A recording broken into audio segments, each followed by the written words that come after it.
Demi Allah, menurut kitab Tanbihul Ghafilin, makna kitab itu peringatan bagi yang lupa. Ini almarhum ada melihat kita. Ada beliau melihat kita. Kenapa ada tradisi Indonesia malam pertama, malam ketiga, malam ketujuh, malam 40, malam 100? Ternyata literatur yang saya baca itu, pada malam-malam tersebut, Allah memberikan kesempatan kepada jenazah arwah untuk datang melihat keluarganya.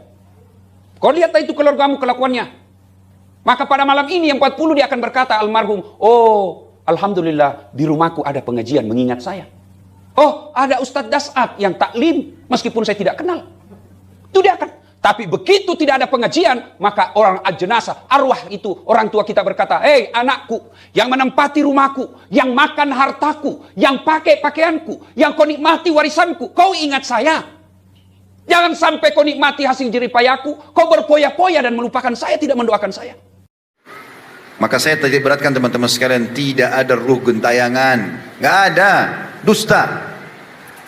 Muka bumi ini banyak, sudah lama banyak orang mati.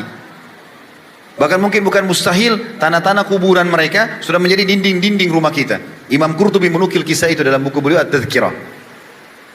Beliau mengatakan, saya menyaksikan sendiri di Spanyol, ada kuburan-kuburan orang-orang non-muslim yang sebelumnya dulu dibongkar oleh sebagian orang, lalu dipikullah tanah-tanah itu untuk dikelola lagi kembali, lalu dijadikan dinding-dinding bangunan. Tidak ada namanya tempat angker, nggak ada dalam Islam itu. Gak ada itu semua. Orang kalau sudah mati teman-teman di alam barzah, saya sebutkan haditsnya Bukhari. Kata Nabi SAW, kalau orang mukmin meninggal dunia, maka akan datang kepadanya 3 sosok malaikat. 1 malaikat maut di ubun-ubun kepalanya, dan ini demi Allah kita akan saksikan nanti. Tinggal bertahan menjadi orang beriman, kita akan lihat ini teman-teman sekalian. Malaikat maut di ubun-ubun kepala, 2 kiri kanan malaikat rahmah, kasih sayang, membawa kain kafan dari surga. Lalu malaikat maut akan mengatakan, hai jiwa yang baik, ya ayyatuhan nafsul mutmainnah, irji ila rabbiki radiyatan mardiyah. Dalam Al-Quran dikatakan, keluarlah kau kepada rahmat Tuhanmu. Maka kata Nabi SAW, ruh itu keluar dari jasad orang beriman tadi lebih mudah daripada air dari mulut kendi, cepat sekali. Belum sesaat keluar, malaikat kiri kanannya rahmah yang membawa kain kafan dari surga, membungkusnya dengan kain kafan tersebut, lalu membawanya menembus 7 lapis langit. Dan setiap kali malaikat menembus pintu-pintu langit, semua malaikat di langit berkata, ruhnya siapa ini? Sungguh mulia ruh ini. Kenapa? Karena kata Nabi SAW, ruh ini mengeluarkan bau lebih wangi dari bau kasturi. Insya Allah semoga kita termasuk ini. Maka malaikat rahmah yang membawa mengatakan, ini fulan bin fulan, namanya yang paling baik di dunia. Lalu sampai di langit ke-7 terdengar suara yang mengatakan, catatkan hambaku ini termasuk ahli surga, kembalikan dari dunia, di sana saya ciptakan, di sana pula saya akan bangkitkan. Dia kembalikanlah ruhnya bersamanya, jasadnya diantar oleh kerabatnya. Kata Nabi SAW, waktu 3 langkah pengantarnya pulang, maka Allah mengutus kepadanya malaikat yang lain di kuburan, Munkar Nakir. Lalu dudukkan dia. Lalu kemudian menanyakan kepada dia pertanyaan, siapa Tuhanmu, siapa Nabimu, apa kitabmu? Maka kalau dia orang beriman, kata Nabi SAW, dia akan jawab dengan sangat mudah. Sesuai dengan firman Allah SWT, yuthabbitullahu alladhina amanu bil qawli tsabiti fil hayati dunya wa fil akhirah. Allah akan menetapkan jawaban di lisan orang-orang beriman untuk mengetahui atau menjawab di dunia dan di akhirat. Di dunia kalau ditanya, kenapa kau beriman sama Allah? Kenapa kau mengakui Al-Quran? Seperti kita jelaskan sekarang, kita tahu. Di akhirat adalah pertanyaan para malaikat di kuburan, kata ulama tafsir. Lalu kemudian, kata Nabi SAW, dia akan jawab dengan mudah, lalu dibukakan baginya pintu neraka. Dia lihat siksaan api, teriakan, jeritan, segala macam, dia takut. Malaikat bilang apa? Lihat, dari apa Allah selamatkan dirimu. Karena kau beriman tidak jadi masuk sini, tapi Allah lihatkan dulu dia. Ditutup, dibuka pintu surga, dayang-dayang, permadani, lautan, sungai, buah-buahan, segala macam. Dia tertarik, kata malaikat, ini tempat kau. Setelah itu, dia berdoa mengatakan, ya Allah, cepatkan waktu, cepat kiamat, maksudnya aku ingin masuk ke surgaku. Lalu datang di sebelahnya orang yang tampan, bersih, wangi. Dia kagum. Maka dia karena kagum, dia mengatakan, siapa kau ini? Sungguh sempurna ciptaan Allah pada dirimu. Dia mengatakan, aku adalah amal solehmu yang akan menemani kau sampai hari kiamat. Jadi sholat kita, puasa kita, majlis ilmu begini, semuanya, zikir, baca Quran, doa, akan jadi makhluk di kuburan, menemani kita.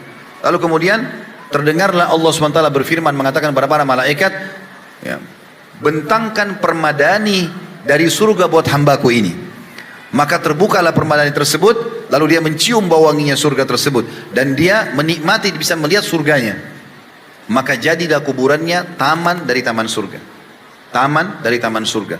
Ini kalau orang beriman, selamanya sampai hari kebangkitan. Kalau orang fasik, muslim tapi banyak dosanya, dan orang kafir kafir masuk, orang musyrik, orang munafik, semua masuk dalam kafir.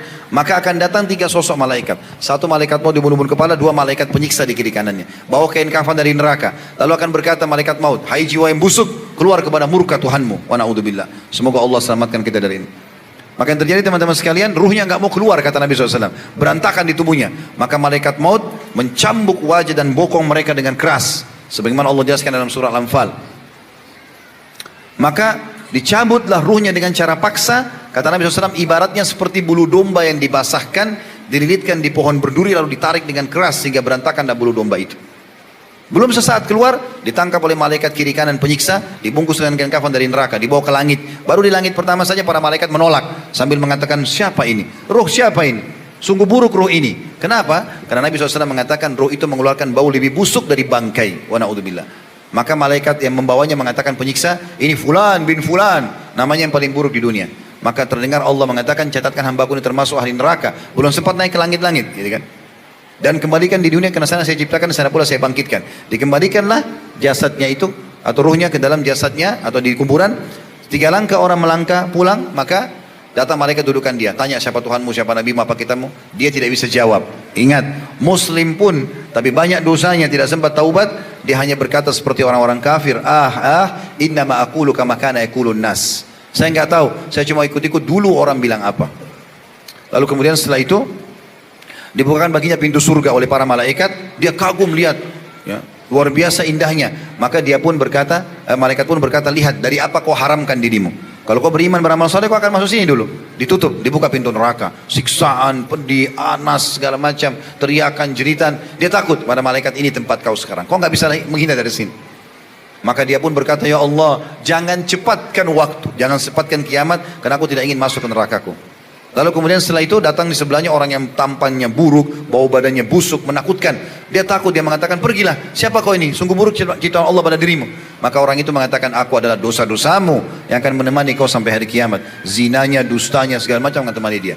Kemudian setelah itu, kata Nabi SAW, dinding kuburannya dalam hadis Bukhari, dinding kuburannya akan menjepit tubuhnya sampai tulang rusuknya seperti ini.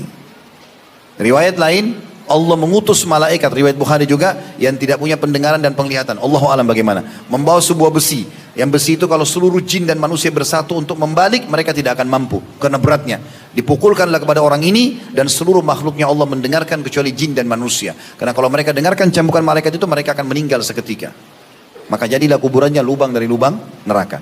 Kenapa Ustaz datangkan riwayat sepanjang seperti ini? Karena saya mau hubungkan tadi dengan masalah itu. Ruh gentayangan tadi. Orang yang tadi contoh pertama bunuh diri dosa bukan? Hah? Masih ada yang ragu dosa nggak? Karena di Indonesia ini masih ada yang minum baygon lah, putusin urat nadinya lah, buang dirinya. Ini kenapa bunuh diri? Dan aneh, karena putus cinta, karena PHK kerja, masih bisa nikah sama yang lain, bisa kerja yang lain, gitu kan? Tapi jelas seperti itu. Orang yang bunuh diri tadi dosa, berarti dia di kuburannya sedang disiksa. Nggak ada lagi gentayangan datang ke rumah ganggu-ganggu orang, keluarin suara, nggak ada. Orang juga tadi yang dibunuh sekeluarga, contoh yang kedua, kalau mereka muslim, orang yang dibunuh membela kehormatannya, membela hartanya, membela keluarga, mati syahid. Maka mereka kuburannya jadi taman dari taman surga. Juga tidak akan keluar gentayangan ganggu orang.